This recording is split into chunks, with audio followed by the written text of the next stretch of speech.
how much of this do the authorities believe that Mr. Madoff took out of the scheme himself? We don't have the final count yet, but it was considerable. I mean, Madoff had basically three expenses. His luxury goods that he bought for himself. He had a boiler room staff in his office who helped him run this scheme. And thirdly, in the largest of all his expenses, was paying the Toms of the world, the earlier investors, to keep them happy and keep them as the marketing arm of the Madoff organization or the Petters organization. And Mr. Madoff had a prominent position, of course. He'd been an official, right? I believe that's right.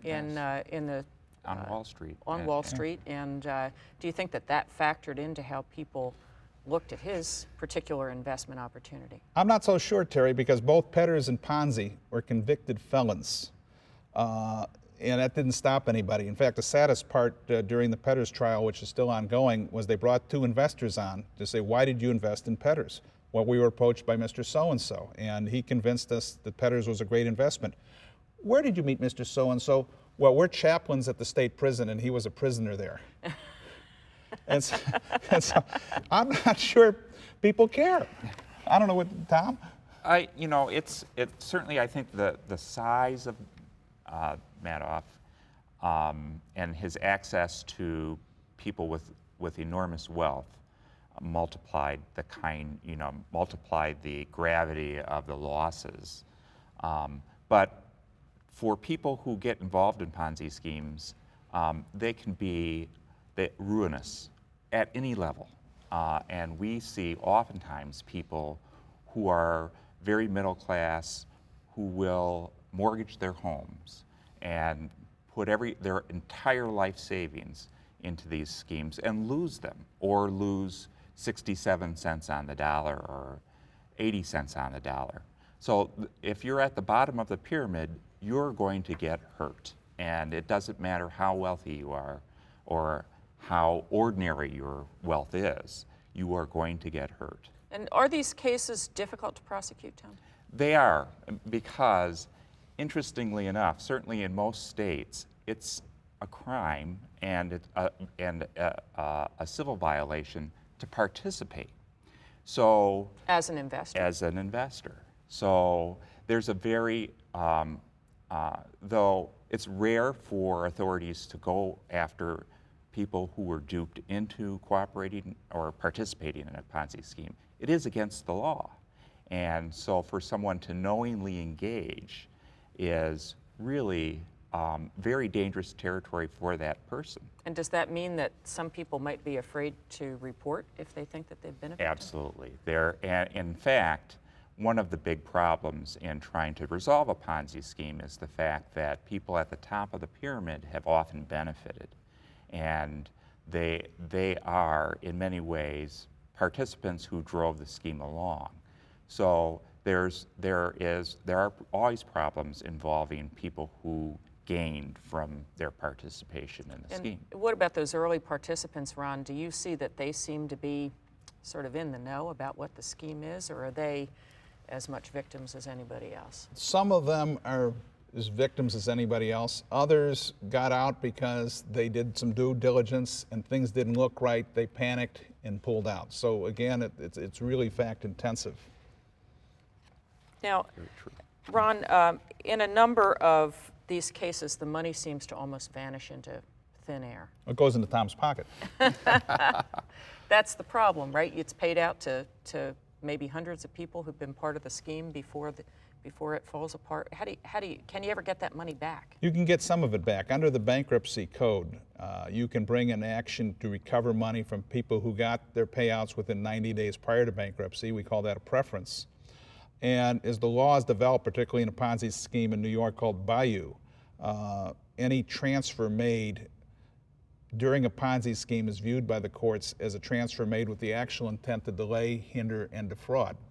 And you can then go back 4 or 6 years, depending on the local jurisdiction, and recover both the principal and interest that particular investor received. So what can you do then if someone like you as a trustee in bankruptcy can bring back in that money that the Toms who invested early in the scheme took out? Where does that money go then? Well, after paying the cost of administration, it is then distributed ratably to all of the victims. What does that mean? That means that one of the principles of bankruptcy law is equality of distribution.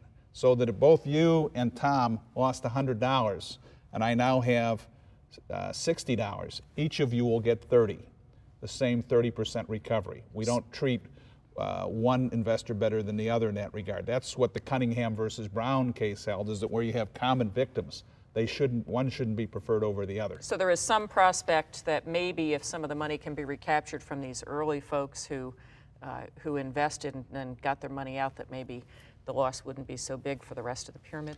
That's right, although I still feel much better going after the aiders and abettors who helped bring it and taking away the luxury cars and the mansions and the ill-gotten gains, rather than suing the victims if I can avoid it. Tom, what advice do you have for consumers to avoid these kinds of fraudulent schemes? Well, number one, and we've heard it now I think twice, so I'll repeat it a third time. If it's too good to be true, it's probably not true. And the enticement to engage in enormous returns is one to be avoided at all costs. And that's number one. The second is due diligence. What is generating the money? Certainly the good word of your trusted friend is not going to make you money. You've got to figure out exactly what it is that whoever's making the promise of a return is doing to make that return. And then if you don't understand it, then don't get involved. If you can't figure it out for yourself, you really don't have the knowledge necessary to make the choice to buy at a good price. And if turns out to be nothing there, that's a terrible price to pay. Terry, I can't emphasize enough due diligence.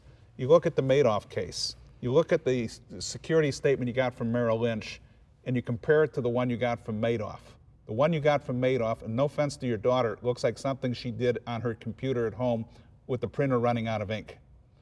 There was a red flag there. Look at Petters. There were more red flags in Petters than at a bullfight. Nobody ever went and checked to see if the TV sets were in the warehouse. Nobody ever bothered to call the retailers and ask them if the purchase orders were for real. And the most insulting thing of all was that the importer, where all this money was going to, turned out to be a Minneapolis car wash. True. And how did you figure that out? The way the Petters scheme broke, which is a little different than a lot of them break, is that one of the chief financial officer panicked. In late August, early September of 2008, she went to the United States Attorney and confessed all. As my partner, Mr. Skarsky, says, a guilty soul needs no accuser. And they put a wire on her. And she went back and she sat down for coffee with the Petters and his friends, and they all sat and boasted at how they were defrauding people and how they were stealing and how everything was phony. And no doubt that's come back to haunt Mr. Petters? One would think so. We'll have to wrap up now. Thank you, Ron Peterson of Jenner & Block and Tom James of the Illinois Attorney General's Office for being my guests on the Chicago Bar Association's Justice and Law Weekly. I'm Terry Masherin. Thank you for watching.